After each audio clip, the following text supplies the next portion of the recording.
Big old cloud front.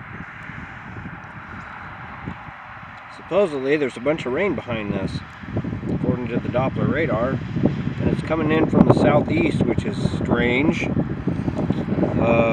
Sorry for the wind noise. Got volunteer barley and oats coming in way out there.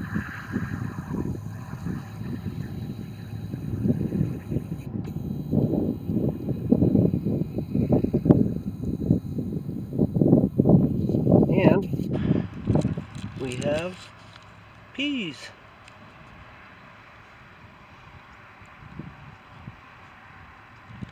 Which means I'll be plowing this year. See you later. Hope you're all doing all right.